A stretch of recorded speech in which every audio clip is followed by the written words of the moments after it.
आज आपण कर्नाटक राज्य तसेच पूर्ण दक्षिण भारतामध्ये प्रसिद्ध असणारा नाश्त्याचा एक पदार्थ करणार आहोत, तो म्हणजे मैसूर बोंडा किंवा मैसूर भजी।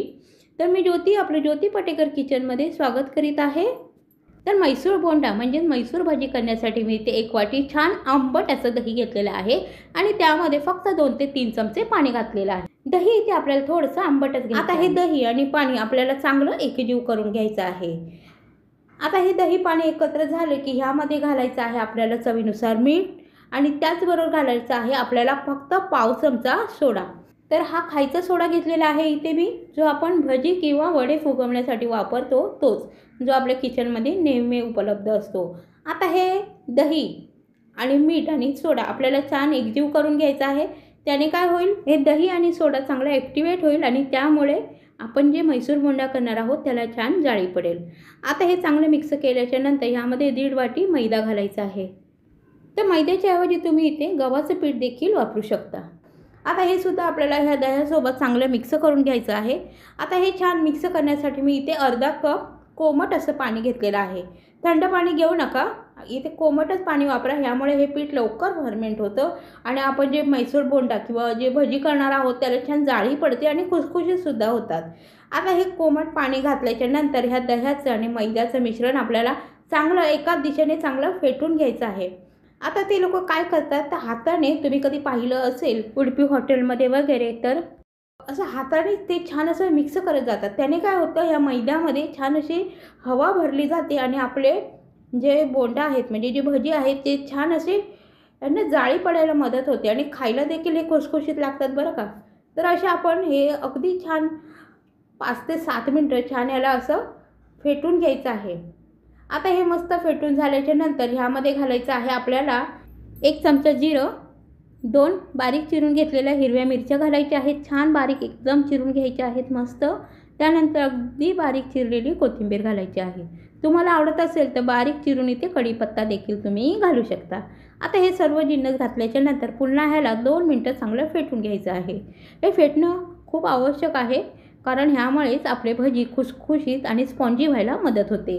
आता हे मस्त फेटून झाल्याच्या नंतर आपल्याला हे अर्धा ते पाऊण तासासाठी असंच ठेवून द्यायचं आहे, त्याने आपले पीठ फर्मेंट होतं। आता पीठ फर्मेंट होत आहे तोपर्यंत आपण याची चटणी बनवून घेऊयात। तर चटणी करण्यासाठी मी इथे 1 चमचा तेल घेतलेला आहे, त्यामध्ये घातलेली आहे 1 चमचा मोहरी, त्यानंतर हिंग घातलेलं आहे थोडंसं आणि मी इथे 1 चमचा उडदाची आणि चण्याची डाळ घेतलेली आहे, म्हणजे दोन्हीचं मिळून 1 चमचा प्रमाण आहे। अर्धा चमचा उडदाची डाळ आणि अर्धा चमचा चण्याची डाळ। आता ह्या डाळीसुद्धा चांगल्या आपल्याला परतवून घ्यायच्या आहेत। डाळी परतवून झाल्याच्या नंतर ह्यामध्ये घालायचा आहे 1 छोट्या आकाराचा कांदा आणि 1 मोठ्या आकाराचा आपल्याला टोमॅटो। मस्त मी असं थोडंसं मोठाच इथे चिरून घेतलेलं आहे।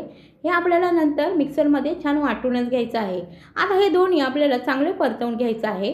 तर आज आपण ह्या बोंड्यासोबत खाण्यासाठी मस्त अशी चटकदार टोमॅटोची चटणी करणार आहोत। आता ह्यामध्ये घालायचं आहे थोडंसं मीठ, म्हणजे चवीनुसार मीठ घातलेलं आहे। आता पुन्हा हे परतवून घ्यायचं आहे। मिठामुळे कांदा आणि टोमॅटो लवकर नरम होतो। आता चांगलं परतवून झाल्याच्या नंतर ह्यामध्ये घालायचा 1 चमचा काश्मीरी मिरची पावडर। तुमच्याकडे जर बेडगी मिरची असेल तर ती सुद्धा तुम्ही इथे वापरू शकता, कारण बेडगी मिरची किंवा काश्मीरी मिरची थोडी कमी तिखट असते। आता हे मिरची पावडर घातल्याच्या नंतर ह्याला फक्त थोडंसं परतवून घ्यायचं आहे आपल्याला आणि त्यामध्ये घालायचं आहे थोडीशी चिंच, म्हणजे ही चटणी छान अशी आंबट होईल आणि ह्या भजीसोबत खूप सुंदर लागेल। तर ही चटणी तुम्ही डोशांसोबत देखील खाऊ शकता, अशी चटणी एकदा नक्की बनवून पहा। आता हे छान परतवून झाल्याच्या नंतर थंड करून आपल्याला एका मिक्सरच्या भांड्यामध्ये काढून छान अशी ह्याची बारीक पेस्ट करायची आहे। थोडंसं ह्यामध्ये पाणी घालायचं आहे वाटण्यासाठी। आता ही मस्त पेस्ट करून झाली की छान चटणी तयार होते, खूप सुंदर लागते। आता ही चटणी एका वाटीमध्ये काढून आपण ह्यावर फोडणी घालणार आहोत। तर फोडणी घालण्यासाठी मी इथे 1 चमचा तेल गरम केलेलं आहे आणि त्यामध्ये 1 चमचा मी मोहरी घातलेली आहे आणि थोडीशी कढीपत्त्याची पानं घातलेली आहेत। तर आता इथे मस्त अशी टोमॅटोची चटणी तयार आहे। तर नेहमीची आपण ओल्या खोबऱ्याची चटणी करतो त्यापेक्षा ही चटणी खूपच वेगळी आहे आणि अगदी झटपट होते बरं का। आता ही चटणी तर तयार आहे, आपण भजी बनवायला घेऊया। तर पीठ छान फर्मेंट झालेलं आहे, तेलसुद्धा छान तापलेलं आहे। मी अगोदरच तेल गरम करण्यासाठी ठेवलं होतं। आता ह्यामध्ये ज्याप्रमाणे आपण नॉर्मली जी भजी घरामध्ये तळतो अगदी त्याच पद्धतीने तळून घ्यायचे आहेत.